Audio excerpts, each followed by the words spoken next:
Hello, and welcome to this episode of True North. My name is Padraig, and today we're in conversation with hypnotist Turan Mirza. Through his business, Feel Good Hypnosis, Turan can help you change the way you see your issues through personal change in hypnotherapy, and he also provides talks on hypnosis and teaches people how to use hypnosis, NLP, and a range of other related therapies and techniques.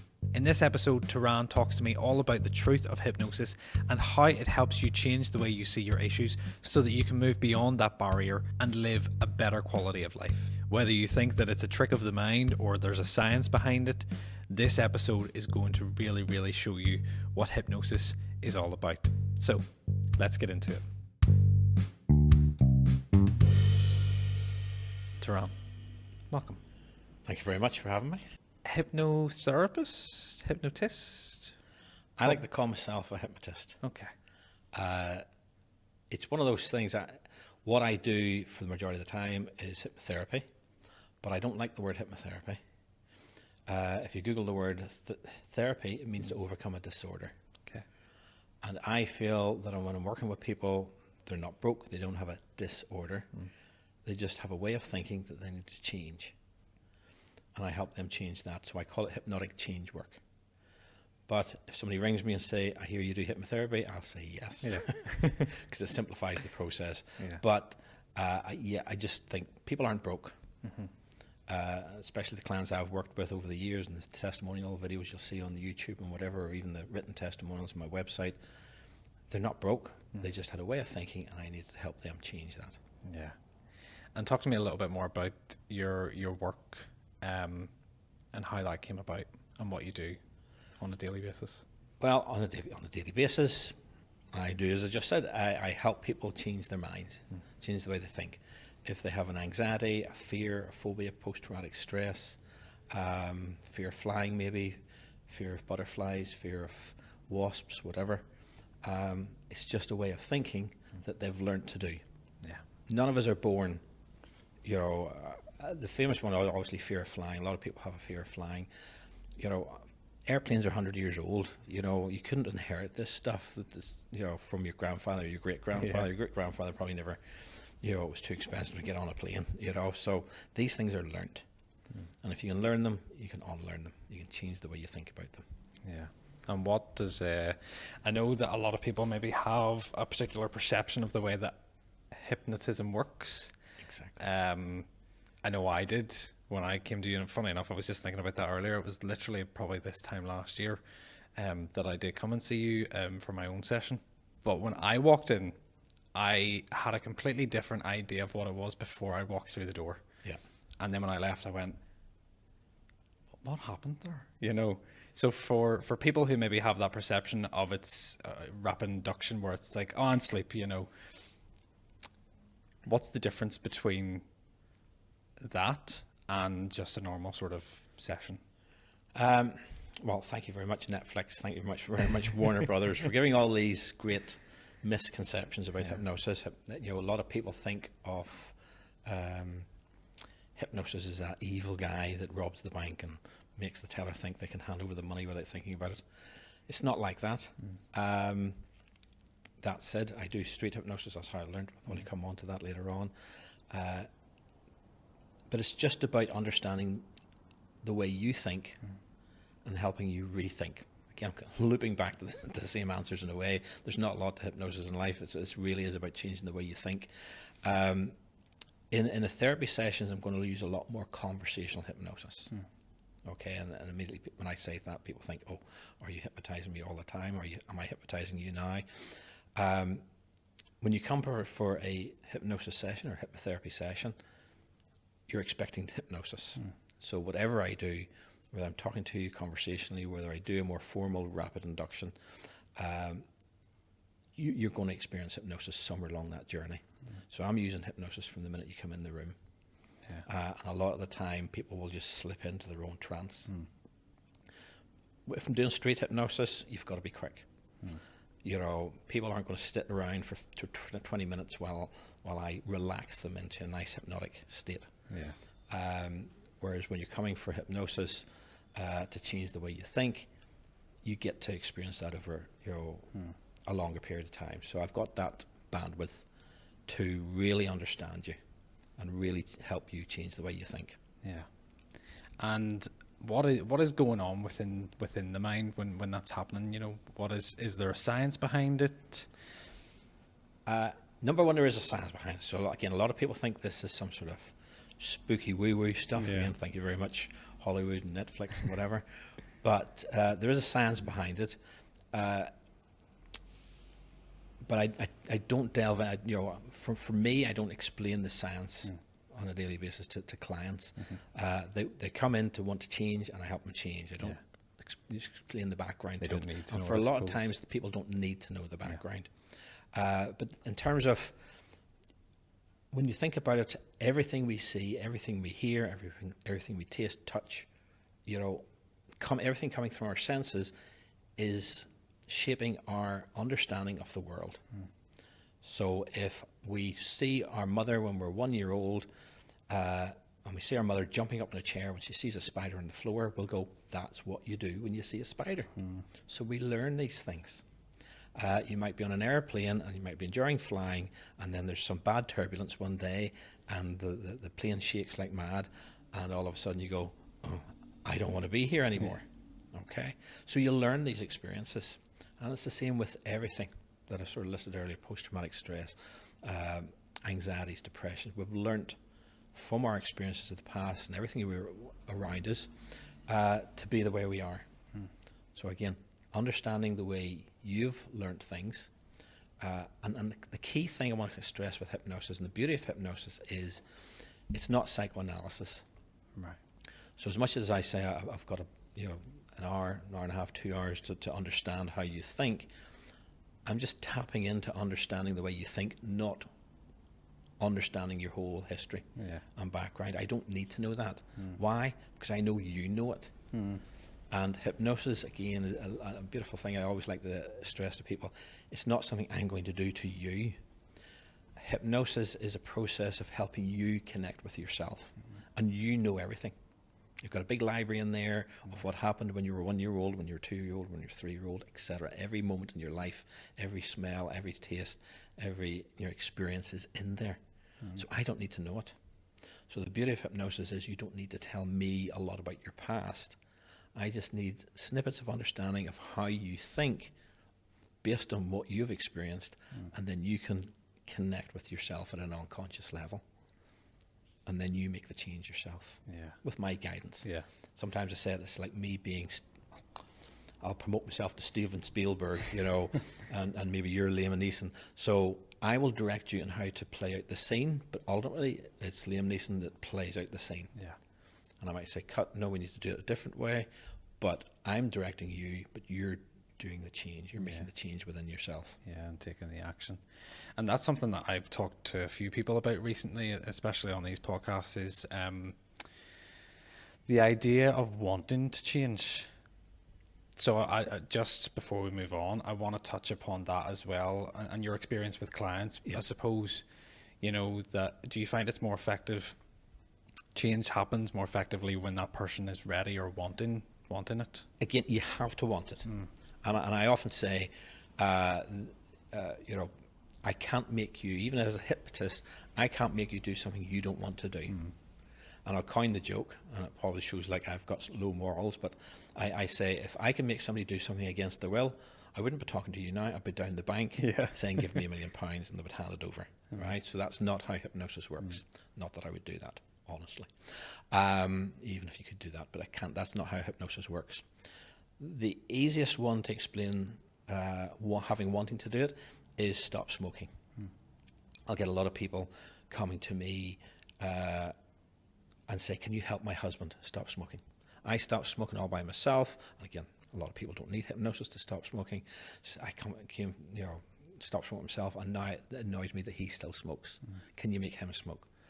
And the first question I'll ask is, does he want to stop? No, he loves it, but I want him to stop. Well, I can't make you stop if you don't want to.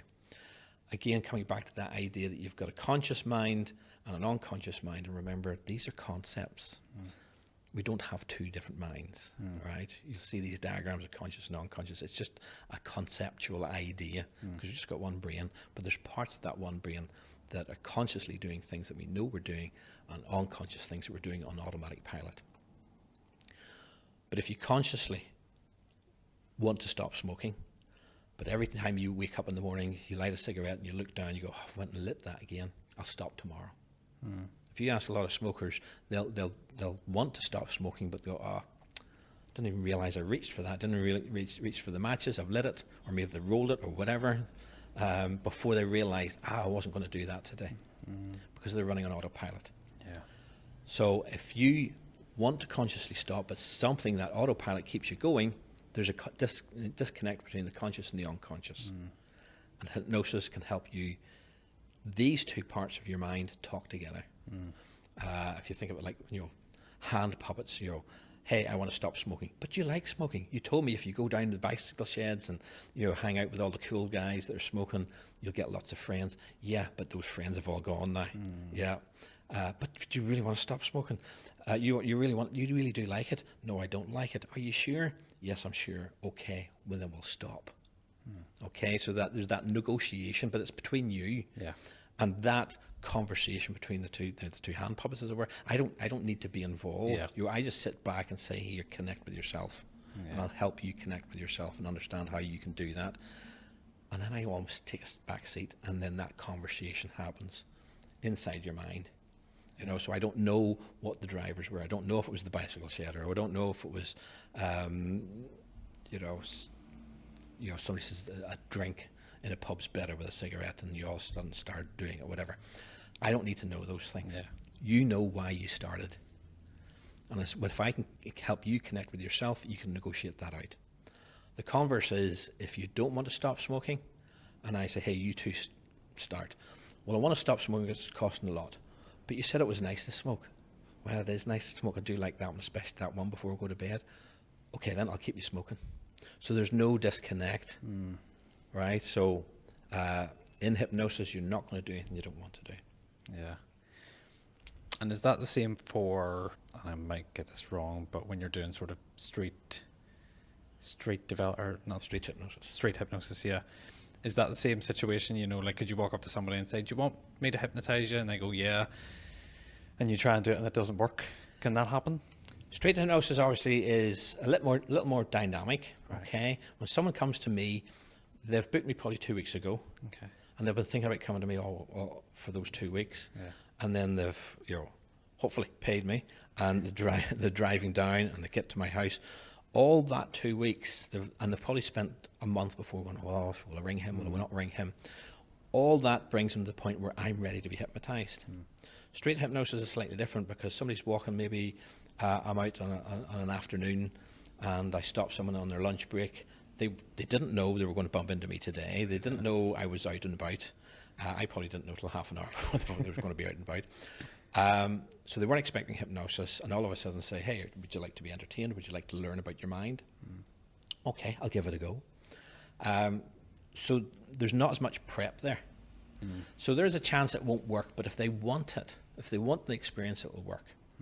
But coming back to the idea of not doing something you won't want to do, again, if you look at my YouTube channel, I'll hypnotize someone in the street and stick their feet to the floor and they can't move from the spot, or I'll hypnotize them and say, you can't remember your name. A nice example, one time I was in a bar and I hypnotized a girl, stuck her feet to the floor, worked perfectly. So I knew the hypnosis process was well embedded. But then I said, in a moment you're going to wake up and you won't be able to say your name. But she said her name. I dropped her into hypnosis, did some other funny stuff, which again worked. When she came out of hypnosis, she didn't have to explain a thing to me, but she says, look, I heard you say, you'll forget your name, but I'm going through a divorce right now. The one thing that's left that I value so much is my name. I wasn't going to forget it. Yeah. Okay, so even in hypnosis, you're not going to do something you don't want to do. Even in the funny stage or street hypnosis, you'll say, but I saw this stage show where somebody was making love to a chair or doing something funny. Number one, I don't do the sort of X-rated stuff. I work with children in my therapeutic side of things, but so I do my best to keep it fun and lighthearted. So I also wouldn't say in a moment you're going to wake up and you're going to strip down naked and run around the street. Again, if you didn't want to do that, you wouldn't do it. But I might stop someone that at the weekend is a naturalist, and they're not embarrassed about their body. Yeah. They don't care who sees it, and they would run around the beach and relax on the beach and, you know, strip down naked comfortably. So I wouldn't give that suggestion up because it wouldn't work, but because it might work. Yeah. And I wouldn't want to embarrass them in an environment where they, as much as they're open to it, Yeah. they might not have realised they wanted to do it then. Yeah, that's amazing. And that example of that lady with the name is so powerful. To show that when you really connect with something deeply within you and you value it so much, that it being a part of you is not something that you will want to give You're only into. going to change things you're happy enough to change.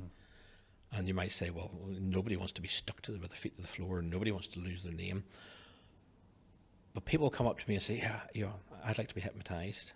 I'd like an experience. If I was to have a heart attack and drop dead, you know, within 2 or 3 minutes they'd go, oh, he's just dropped dead, and their name would come back to them. Because they wanted an experience. They didn't want a life-changing loss of name. When somebody comes to me to get rid of anxiety, they don't secretly want to just lose it for 10 minutes and then it'll come back again. So again, it's all about the alignment. They want it to happen. So nothing's going to happen if you don't really want it. Thankfully, the only thing I ever have, you know, I wouldn't even say the word problems, but, you know, issue with is stop smoking. You know, anxiety, people want it rid of for life. Depression, they want it out of their life. Post-traumatic stress, sexual dysfunction, you know, like erectile dysfunction, whatever, they want it gone. But stop smoking, I always really quiz them. Do you want? Yes. I had another nice example. A lady contacted me and she says, my mother's 72. She's found she has cancer, but the doctor says she needs to stop smoking. Can you help her stop smoking? And I said the phrase, well, does she want to stop? And the daughter obviously turned around and she says, well, she has to. And it may sound cruel, but I had to point out, look, she doesn't have to. She can keep smoking and not have the surgery. And that's her choice. Does she want to stop smoking? So I can sometimes come across as cruel, to be kind, but you know, I can't. You know, hypnosis and any hypnotist can't make you stop doing something you really don't want to stop doing. It's not mind control. which you know, a lot of people go, oh, I'd love to, but you know, I'm a good Christian or something like that.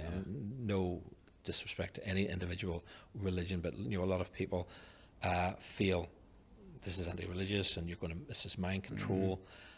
You know, again, I can't change someone. I can't make someone worship the devil if they're a good Christian. I can't make them strip off naked if that's not in their psyche to do that sort of thing and enjoy that sort of thing. So you can't, you know, you will not do anything. And like equally well, you won't say anything. Okay. Sometimes people say, "Well, I, you know, stole a tin of sweets from my mother when I was when I was 6 years old. So I don't want to go to the hypnotist. Just that little, you know." And people think I'm a thief. That'll come out of the woodwork.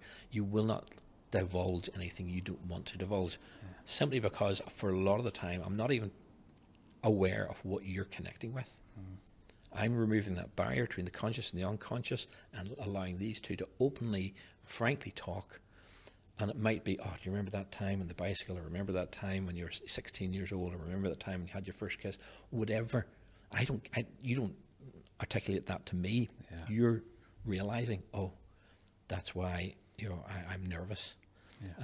And that situation just isn't anymore. I'm not friends with those people behind the bike sheds that they used to smoke with, you know, when I thought it was a cool thing to do. You're just connecting those pieces of the mind. That's it. And you did say there as well, and you touched upon, you know, that everything is there, everything is held within there. So, for example, you know, I'm thinking about a situation and I'm wondering why do I feel this way, or where is this coming from, you know, and I don't consciously know what it is. So in hypnosis, what I'm doing is I'm tapping into that maybe memory of something that's maybe triggered me in the past. It's probably more complex than that in terms of, and a lot of people say, oh, you know, I want to know why I bite my nails. And I have to explain that, you know what, I'm going to help you stop yourself from biting nails, but you may never know why you started. Right. It's up to your unconscious mind. You know, when I say you're going to connect with those previous memories, you might do that at an unconscious level. That conversation might go, I want to stop biting my nails, and the unconscious mind will go, you know, you told me ages ago, without mentioning a date or a time or situation, because you were nervous, put your hand up to your mouth, and I thought, well, might as well bite the nails with the hands up there. I'll stop because you want to stop. It might be that quick, that thought pattern, to the point where you don't consciously know why the heck you started. Yeah. You know, so and equally, again, because I work with, you know, people with sexual dysfunction and you know, child assault and things like that, people will say, you know, I want to know if my uncle, you know, abused me. He's you know, I've got calls in the past where people have said,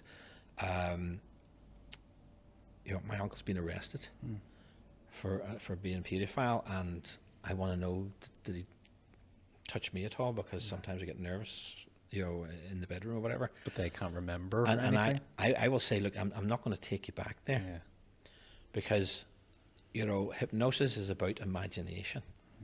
You know, when we see a spider and we imagine that time Mum jumped up on the chair, that's what we're doing. We're connecting maybe a false, maybe she just stepped up to get something out of the cupboard just as the spider appeared. Yeah. She went, oh, there's a spider, but she wasn't that scared. And trying to draw, again, get you to imagine a stereotypical picture here, you know, my mother jumping up on the chair.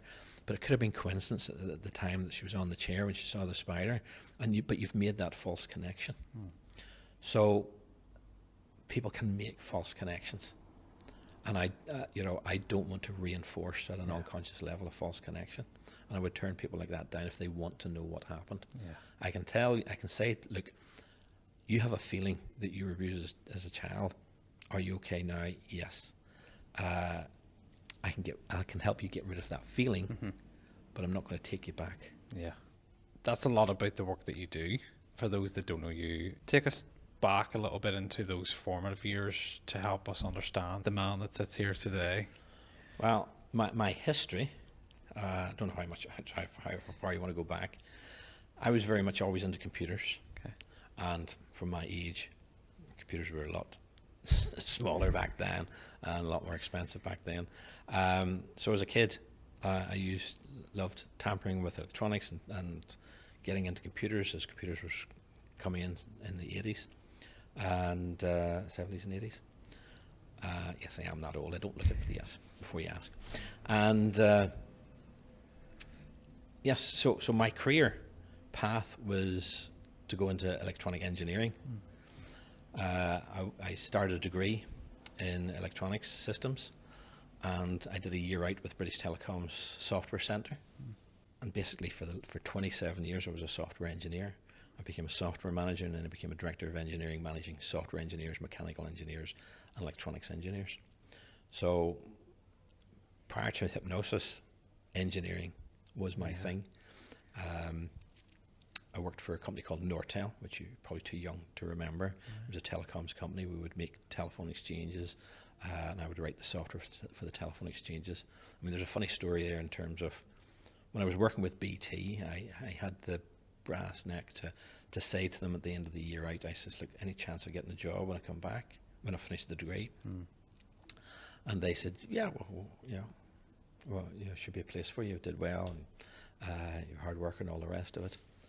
So I didn't bother going through the milk, applying for jobs, going through the milk round and trying to get a position, because I knew I was going back and working for BT. And in the meantime, started to plan my wedding. I thought, got a job to go to, plan the wedding, and went back to BT and said, well, to shorten the conversation, where's my job? And they did have a job for me. And I looked at the position. I says, "This is in Martlesham in England. I'm just planning to buy a house and having a wedding. I don't want to move to England. No offense to England, but so all of a sudden I had to panic and had to run around the 11th hour and try and find another job. Managed to get what was STC, which was later bought out by the Canadian company Nortel, down in Monkstown. But I was so panicked I didn't even ask. I had an electronics degree and I'd worked in BT's software centre for a year. I didn't even ask what the job was. I assumed I was getting an electronics engineering job, and walked in the first day, and there's your computer, there's where you'll be working. Didn't even realise I'd applied for a software job, you know. So 27 years later, or in the meantime, sort of overlapping that 27 years as a software engineer and manager and stuff, I have 4 kids, and I used to do what's called silly dad magic. So, there's a coin from, I should have had a coin in my hand at this point. But anyway, superimpose that. We'll just put one in there. VFX in there. I used to go, there's a coin. Oh, where'd that come from? And the kids were young. I mean, I wouldn't have done that sort of magic in front of adults. We know you just slip that in your hand or whatever. But and during that time, I used to do a little magic here, a little magic there, some fun tricks for the kids. And then I saw something on TV, and I thought, I'm going to do that trick next. Started to look into it, realised it was hypnosis and not magic. The rest is history. I just got sucked in to this beautiful art that is hypnosis. Yeah. Along that journey, I wanted to practice, and I always say the phrase, when you're trying to, learn to juggle, you can go into the kitchen, nobody's looking, you grab 3 apples, you juggle till one of the apples gets bruised, and you put them back in the fruit bowl, and nobody knows. Yeah. But with hypnosis, you need people. So I decided, let's just go out in the streets of Belfast, stop people and ask them if they'd like to experience this wonderful thing. And I found people were happy enough to volunteer. That's turned into the YouTube channel, is Feel Good Hypnosis now. And, well, again, that's where I really cut my teeth.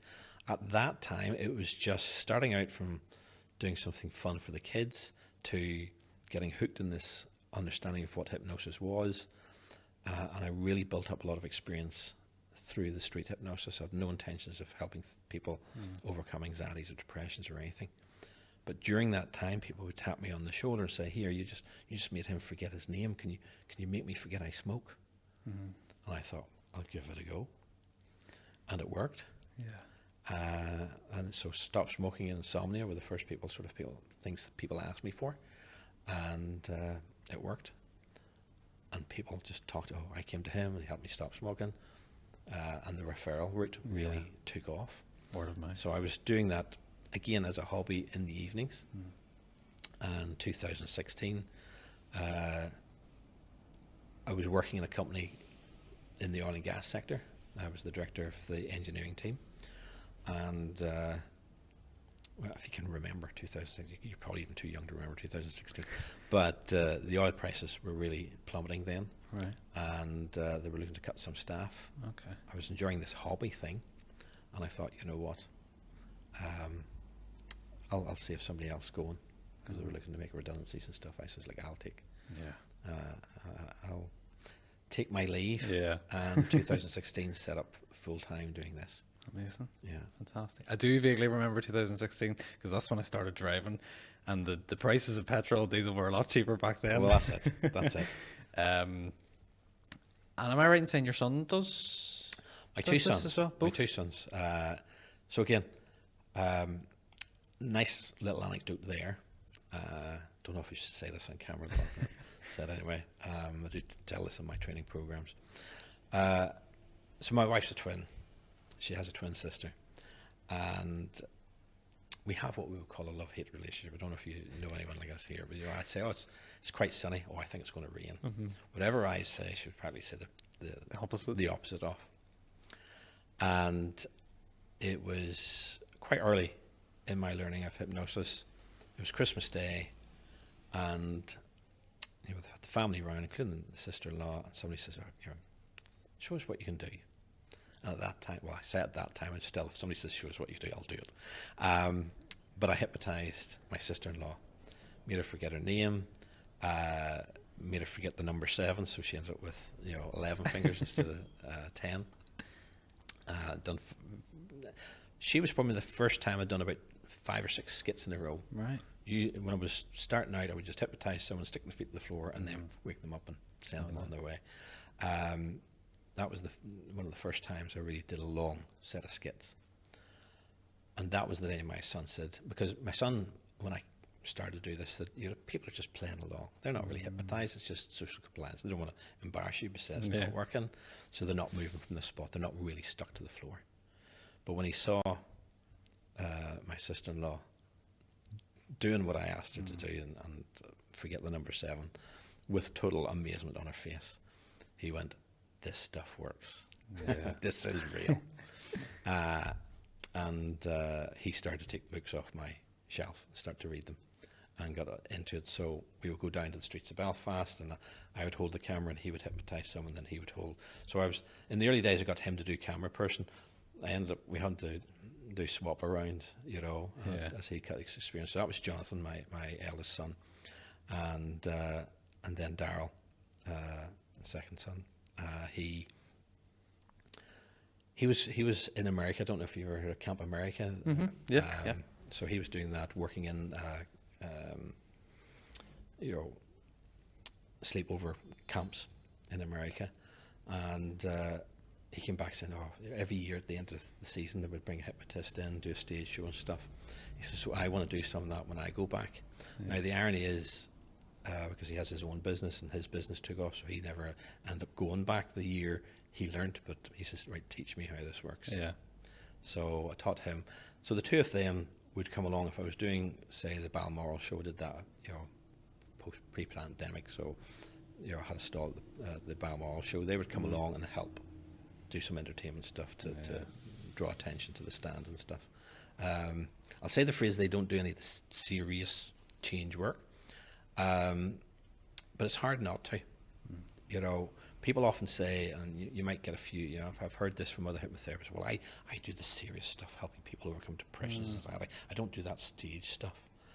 But the hypnosis element is the same.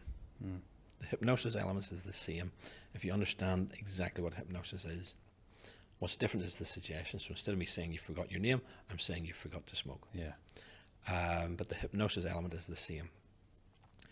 So my son was at a wedding, and his friend says, you have to get up and do a speech, but I'm nervous here, and I don't want to fill up on alcohol here and make a fool of myself. I don't know what I'm going to do. I'm really nervous. So Jonathan says, well, do you want me to help you?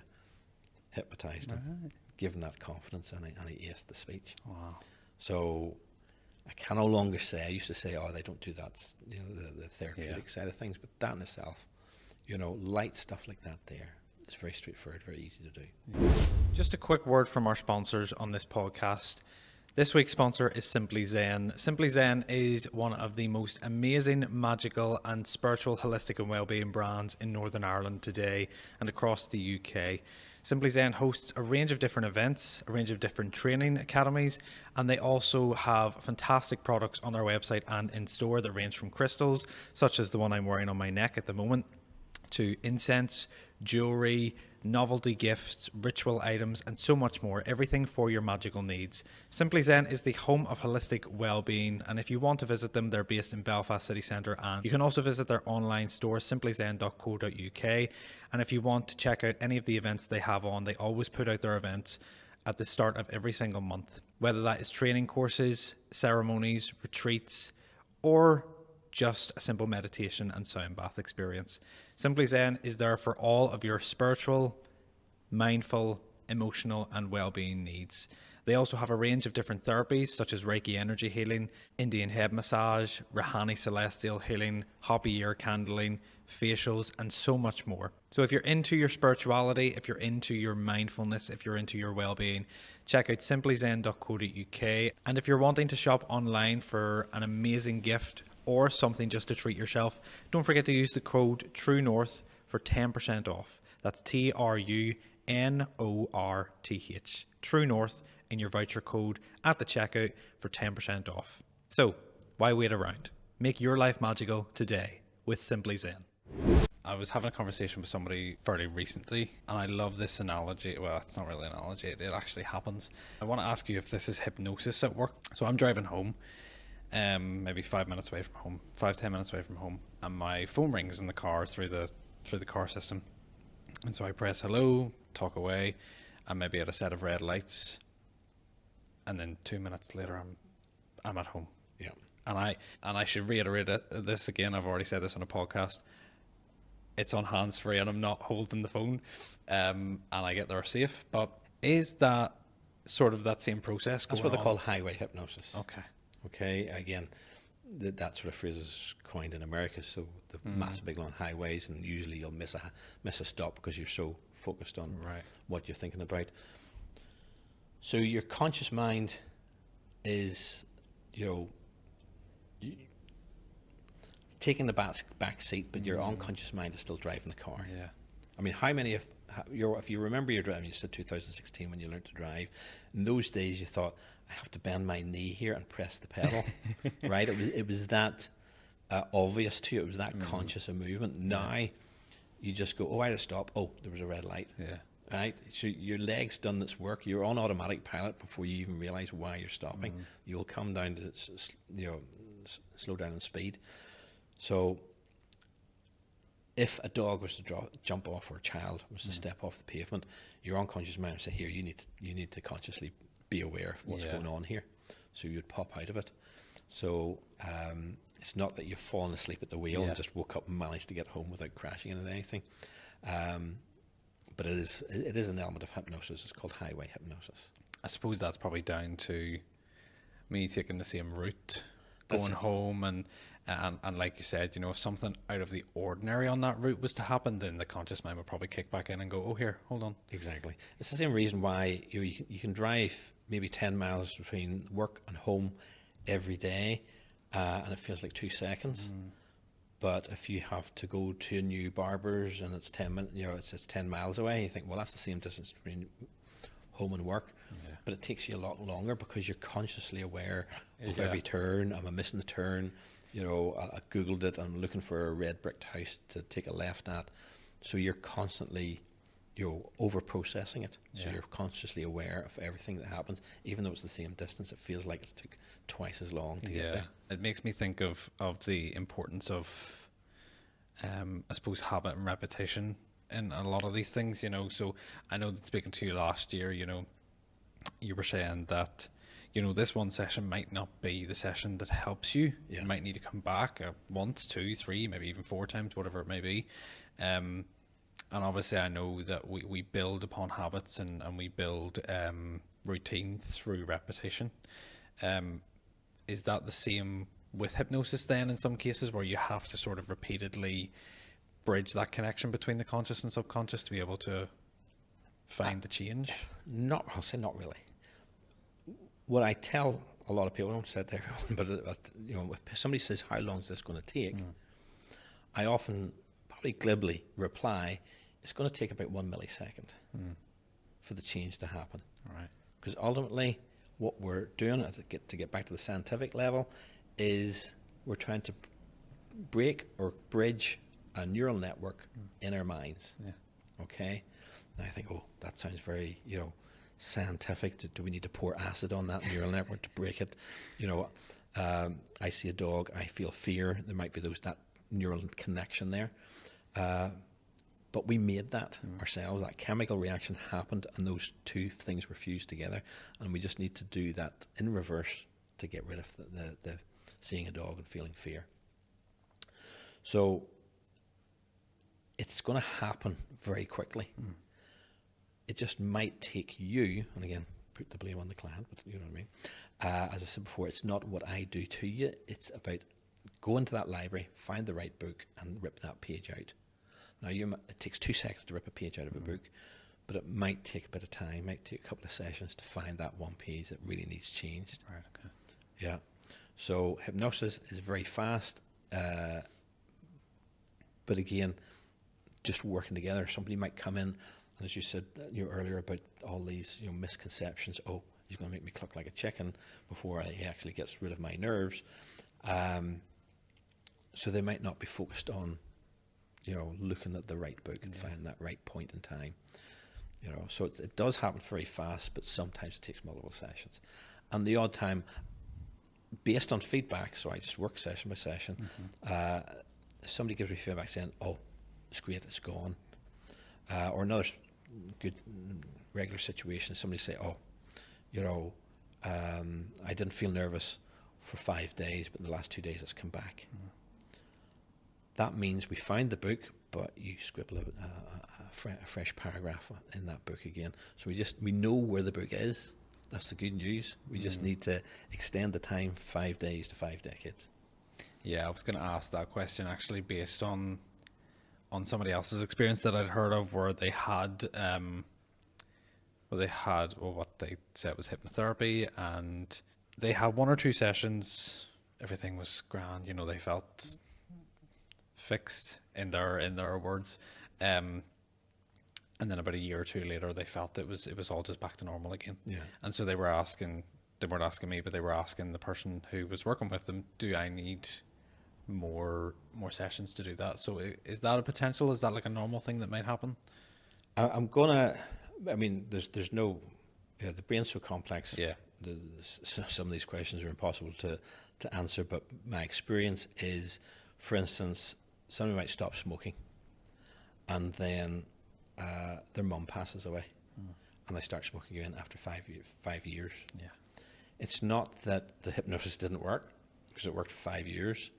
Especially they might come and say, I stopped for 5 days here and I stopped for 5 days, but I keep going back. So if they've stopped for 5 years, the hypnosis has bridged that gap. But as I've said before, we hypnotize ourselves. You're walking down the stairs, you will not see that jacket in the hallway because you believed it was in the car. You will go into that state of vulnerability, like seeing your mum jump in the chair, like not seeing the jacket. You'll go into that state and say, "Oh, I need this," and the unconscious mind says, "Okay, well, I know what to do. Just light up a cigarette." Yeah, because you'll tap into that. To me, that's not the hypnosis breaking down, but that's a new pattern. Because you never had your mother die before, Right. so it was never part of the old pattern. Yeah. So I'll say the phrase, whether we didn't address that, I mean, I'm not going to say if your mother dies, if your grandfather dies, if you have a car accident, if you have bad turbulence in a plane, you might start smoking again. So don't resist the urge, because I don't want to implant the idea that your mother's going to die and your grandfather's going to die. You don't want to talk about the science things. You're going to say there's so many other ways to cope without smoking. And you're a non-smoker now, so I'm always on the positive. Yeah. Again, there's a bit of a myth in life that the unconscious mind can't process a negative. It's best to minimize negative suggestions, but it can process negatives. The idea that you can't avoid saying you are a non-smoker now, because that's a non means negative. Yeah. But you want to avoid negativity as much as possible. I know that you being the professional that you are, you're probably not going to say that there's any particular weird scenarios, but I wanted to ask you if there were any sort of, even when you were starting out, were there any particularly ones that you're like, I didn't know that was an issue? I'm glad you asked that question, because so many times people, what's the weirdest thing you've ever worked with? And I hate answering that there, because nobody's weird. In the same way as nobody has a disorder. I hate this, I don't look on any client and go, oh, that's a weird one. But probably the interesting one, because again, I studied hypnodontics, which is everything around dental issues like TMJ, teeth grinding, clenching, fear of needles, obviously fear of dentists. And the one thing I never really had heard of before was tongue thrusting. Right. And yet I've had so many clients for that.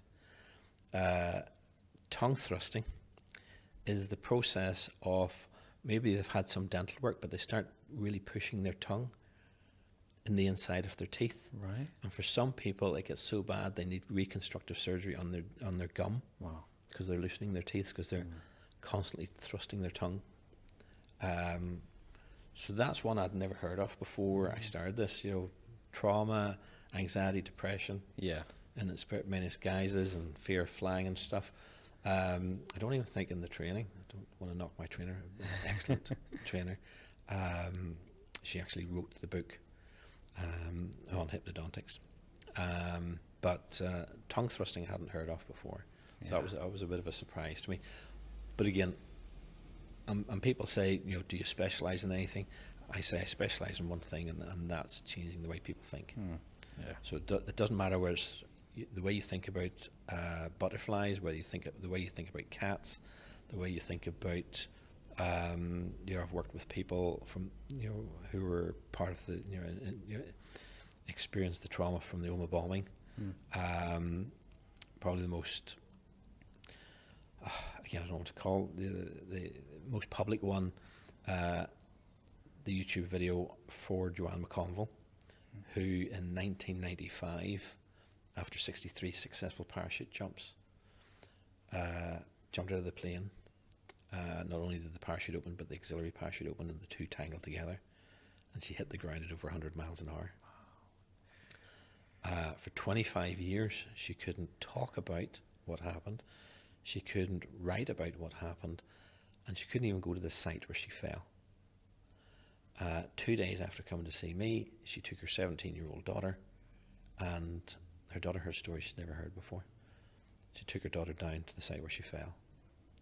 And then she rang me and says, I want to give you a video testimonial. She says, but it has to be down at Bishop's Court airfield, down Newton Nards, where she fell, because she wanted to go back again. And we went down. I'm going to say, I'd been shooting a video the previous day. I had the camera on fixed focus, so the background's in perfect focus. She's slightly blurred. Apologies. Always apologise to her for that day of the camera work. She even said, well, we'll shoot the video again, but everything, like these interviews here, we haven't rehearsed these questions. I didn't know what you want to ask me. It's never going to be the same if we repeat the questions. So you can see the genuine experience of her. And as I say, we didn't talk about the fall. We didn't talk about what was going before the fall or after the fall, about the year in hospital where she couldn't walk. We didn't talk about that because I know she knew more than she could ever articulate about that. I just got her to connect with herself, and during that video she says, I talked about the white light, and for her that was what she saw and experienced that helped her change the way she thinks. What's nice now, it was 3 years ago, I saw her last year on the anniversary of her fall, on the 1st of April. She released her book. She's now a public speaker talking about her experiences and how her trauma can help, her overcoming her trauma can help others. That's amazing. Yeah. You touched upon smoking cessation, and the other thing was weight loss or diet and things like that, because I'm sure that's another big thing that a lot of people come to you for. And my question around that was based upon sort of the diet and the physical exercise, because I don't know, I've seen people in the past who maybe advertise it as like gastric band hypnosis or something like that.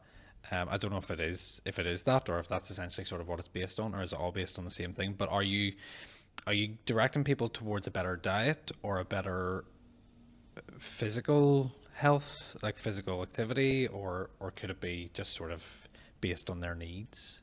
I mean, every client is going to be different. But for most people that come in to lose weight, and again, small nuance, I always call it weight management, because anything you lose you can find, but anything you can manage it for life. Point, yeah. But it's usually not about the weight. It's about, I'm stressed in work and I eat 5 biscuits with every cup of tea, or I'm lonely and I binge eat at night, or I can't sleep. So a lot of the times I fix the insomnia and the weight manages itself, or I fix the stress at work and the weight manages itself. Right. And like I say, I don't give out nutritional advice. I'm not a nutritionist. I'm not a PT, so I don't give exercise advice. But and sometimes it's funny. Clients will come in and say, I don't think this hypnosis is working. And anyway, I was nervous about going to the gym by myself, but I just bit the bullet and went to the gym by myself. And I'm parking further away and walking to the shops and carrying the bags longer. And so I don't need your help. I don't think the hypnosis worked. Maybe it didn't, but they came in because you know, because my size, I'm feeling embarrassed. I don't know how to use the machines in the gym. I'm going to look silly. I'm going to look out of place.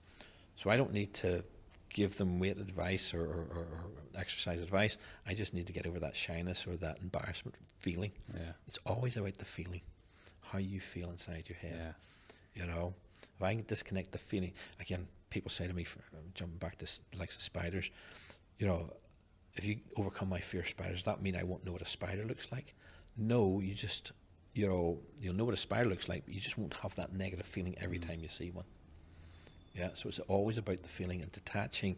Again, it's a neural network. It's something you've done for your protection. You know, when you create a memory, you're creating two neural networks. You're making a connection between the spider and fear, and you're connecting them together. So you don't need to consciously think, there's a spider, it could eat me. You know, I mean, if you say, there's a tiger, it could eat me. Is it in the cage? No. I'd better run away. Yeah. I'd better get blood and oxygen into my legs, which means maybe you pant faster, get oxygen. My heart would beat faster. That's what you would do with a tiger or a lion if you saw it and it wasn't in a cage. But that same process, so after a while you'll say tiger, fear. Right? I don't need to go around the long way. I just need to make that neural network connection. Yeah. So I always associate tigers with fear, and I know what to do without thinking about it consciously. But they've done that with spiders, so it's just breaking that neural network. Right. Okay. Now, if they come across, they win a free trip to, or you know, to visit I'm a Celebrity in Brazil, and they're going through the jungle, and they see a poisonous spider, they might make a connection again. But it's not the same fear coming back. Yeah. It's a brand new connection. Right. Okay. Yeah. Coming back to sort of what you were asking earlier about something coming back 5 years later. Or whatever. And do you ever notice anything when you're in a session with somebody, like if their physicality changes or anything like that, that you sort of, that gives you an idea that you're like, oh, something might have worked there, you know? Or is it just sort of, you have to wait and see with them? You know, I always think of this like, I've no green fingers at all, but it is a bit like a farmer or you know, a gardener planting a seed.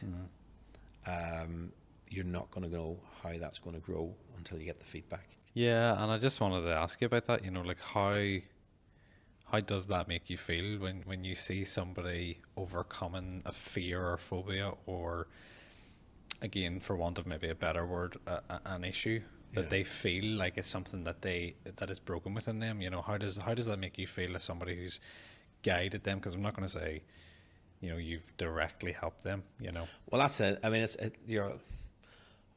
my analogy of Steven Spielberg versus Liam Neeson. If Liam Neeson wins the Best Actor award and Steven Spielberg didn't get Best Director award, does he go, you know,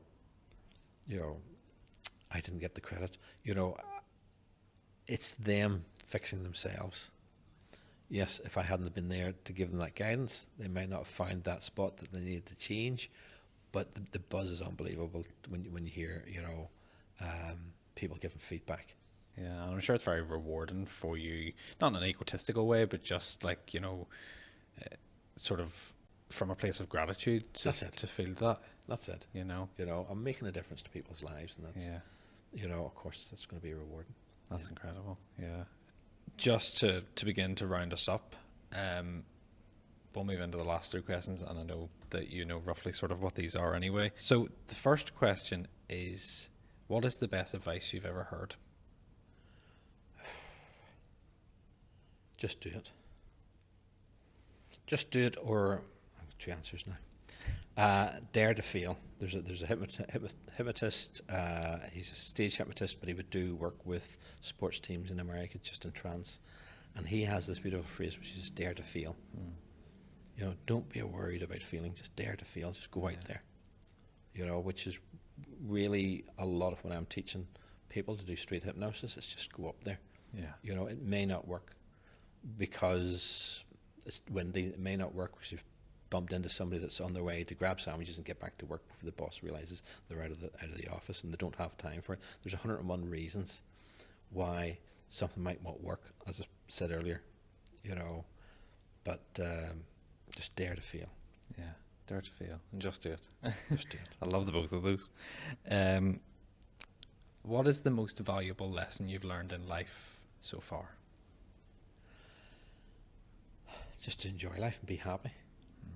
You know, all my clients that come in, the common, you know, I said every single client's different, but they just want to be happy. They don't want fireworks and explosions and you know, surrounded with flowers and walking on a high all the time. They just want to be happy. Yeah. So if you can shortcut to just being happy. Yeah. That happiness always starts within, or you can find it within, rather than seeking those external things, like you said, fireworks, flowers, you know, whatever it may be. You know, that gratification from other people or other things. It's as simple as it is, it's a hard concept. I mean, my other daughter Zara, and hopefully tomorrow, we're waiting any day now for the results of her 4-year university degree, and she's stressed. Even I'm getting stressed. Just the whole tension of, oh, you know, what marks she's going to get and all the rest of it. I mean, it's done. It's out of our hands. Yeah. But we still do these things. Yeah. You know, we still do these things. Consciously, we know there's nothing we can do, but unconsciously, there's that feeling. Same as everything we've talked about today. It's not a conscious problem. It's coming from inside and what we were taught. Yeah. You know, but when you look at so many situations, especially people when they look back in their life, you know, I'm not talking about clients that have come to me and changed, just looking back and going, you know, I really stressed about those GCSEs.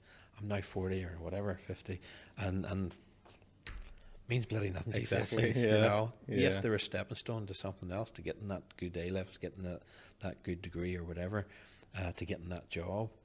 But in the grand scale of things, why did I stress so much? The final question is, True North is all about direction towards purpose. And I feel like I probably, although I'm assuming now, know the answer to this and what may be coming, but what would you define as your purpose at this point in your life? It's just to help people. Just to help people. You know, I'm not, I mean, I came from a corporate background. There's 2 reasons why I brand as Feel Good Hypnosis rather than just Turan the Hypnotist or Turan Hypnotherapy. Yeah. Because nobody can pronounce my name. So I didn't want that to be a barrier. But I also picked Feel Good Hypnosis because of the corporate background and the branding background. And I wanted to, you know, I had this vision when I started off. I want to be like Specsavers. I want to have a Feel Good Hypnosis on every street corner. It's not that I don't have that anymore, but I've learned to want, I'm just enjoying my life. Yeah. Enjoying what I do. I enjoy helping people. That's what I want to just keep on doing. Yeah. You know, so as long as I can do that, I'm happy. Yeah. If it expands, you know, a lot of people come to my training to learn hypnosis just to do a few party tricks and nothing else. I always warn them I mean, I had no intentions of being in the therapy realm. Yeah. I just want to know how this worked and maybe do it on the kids. Yeah. Inflict that pain of another magic trick on the kids. That's how it all started. Yeah. Listen, thank you very much for coming on. I really, really appreciate it. I've really enjoyed this. Thank you. And learning more about the whole world of hypno, and it's just fantastic, and it's definitely sparked my curiosity again anyway. Brilliant. So thank you very much. If anybody is interested in finding out more about you or your work, where can they find you? Just Google Feel Good Hypnosis, or feel-good.today is the website. And you know, my YouTube channel has links to Twitter, has links to Instagram, has links to whatever. So it's all interlinked. If you Google Feel Good Hypnosis, I'll come up just looking for that sort of logo. Fantastic. That's amazing. And I love that website, Feel Good Today. I know there's a hyphen in there, but on a note of gratitude and thanks, thank you very much for coming on. I really, really appreciate it. My pleasure. And we'll leave it on that. Feel good today, feel good the rest of the week. Have a great week, everybody. All the best. Bye.